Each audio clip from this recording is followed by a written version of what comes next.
Meus amados irmãos, minhas irmãs, convido a preciosa atenção de todos para o texto da palavra do Senhor, que está registrado em João, no capítulo de número 17, e os versículos 20 e 21. E diz assim o texto da palavra de Deus: Não rogo somente por estes, mas também por aqueles que vierem a crer em mim, por intermédio da sua palavra, a fim de que todos sejam um, e como és tu, ó Pai, em mim e eu em ti, também sejam eles em nós, para que o mundo creia que tu me enviaste. O texto bíblico que acabamos de ler faz parte da oração sacerdotal de Jesus, proferida aos discípulos quando já se aproximava a sua paixão, morte e ressurreição. Jesus sabia, entre outras coisas, que seria necessária a unidade dos fiéis, mas que seria difícil manter esta unidade na diversidade do seu povo, o que se comprovaria nos episódios relatados lá em Atos capítulo 2. O que isso se traduz para nós hoje? É que a falta de unidade do povo de Deus, Jesus está conclamando aqui a unidade porque ele sabia muito bem que viriam os dias em que esta unidade seria difícil, cada vez mais. E hoje a falta de unidade é latente, ao passo que a competição é evidente. O denominacionalismo de hoje é fruto da reforma religiosa do século XVI, para o bem ou para o mal, dependendo de como se encarar ou vivenciar aquilo que a reforma religiosa proclamou.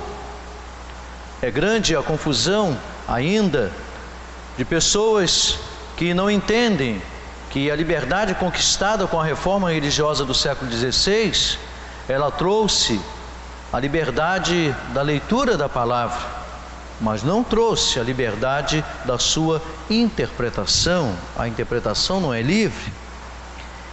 E o que vemos? De um lado, o proselitismo, que leva muitos a se fecharem, e de outro, as pessoas que vão conduzindo a igreja sem nenhum critério e sem nenhum cuidado. Como devemos nós nos posicionar diante desse tema? Em primeiro lugar, Jesus está dizendo aqui, a unidade da igreja deve ser preservada. Era a garantia de segurança e continuidade da missão da própria igreja. Jesus sabia que viriam as tentações, as dúvidas, o cair da fé, o retorno ao mundo e até mesmo a apostasia. E quando o irmão ficasse fraco na fé e caísse, a unidade seria utilizada para ajudar esse irmão na fé a se levantar e continuar prosseguindo pelo caminho. Em segundo lugar, Jesus está querendo falar aqui nessa unidade para que todos sejamos um, é a unidade de propósitos, que iria promover a harmonia no seio da igreja de Cristo. Pessoas de origens tão diferentes, de formação tão diferente, de ideias tão diferentes, de ideologias tão diferentes, mas que estariam juntas, unidas, para o propósito de anunciar o reino de Deus é chegado. Uma unidade prática que implica na ação do Espírito Santo, visando o testemunho coerente da fé cristã pela igreja no mundo em que nós vivemos. Em terceiro lugar, uma unidade de desejos e sentimentos.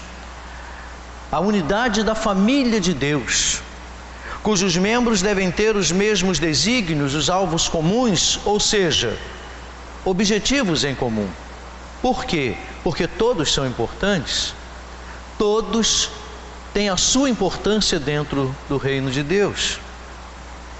E essa unidade também, Jesus deixa claro no texto, que assim como eu e o Pai somos um, ele fala de um prenúncio da unidade dessa família celestial, que é a Santíssima Trindade, o Pai, o Filho e o Espírito Santo.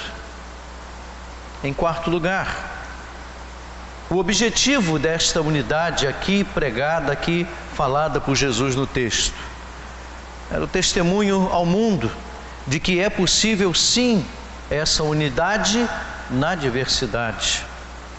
Isso é mistério de Deus, mas serve como ponte para a conversão de muitos. Muitos irão ver como esse povo caminha tão unido, dentro de um mesmo propósito, com um único objetivo, que é servir ao Senhor em espírito e em verdade. Muitos irão se converter ao ver o exercício prático desta unidade pedida por Jesus aqui no texto. Por isso, lutas internas, conflitos, são pedras de tropeço, que devem ser evitadas. Nós sabemos, somos humanos, as vaidades, o orgulho e tantos outros pecados podem nos afastar de Deus, podem nos afastar desta unidade que Jesus tanto pede aqui que tenhamos no seio da sua igreja e como sua igreja. E concluindo, meus queridos irmãos e irmãs, são 3 as características principais da unidade da igreja. A primeira, a unidade deve ser mantida mesmo na diversidade. Segundo, a unidade espiritual. Espiritualmente, temos de estar unidos com o mesmo propósito. E a terceira, a unidade buscada em quaisquer circunstâncias, vivenciada e preservada para a honra e para a glória do nome de Deus. Por isso, é a glória de Deus o objetivo principal, para que essa unidade seja alcançada. Busquemos sempre esta unidade. Que Deus abençoe a todos. Amém e graças a Deus.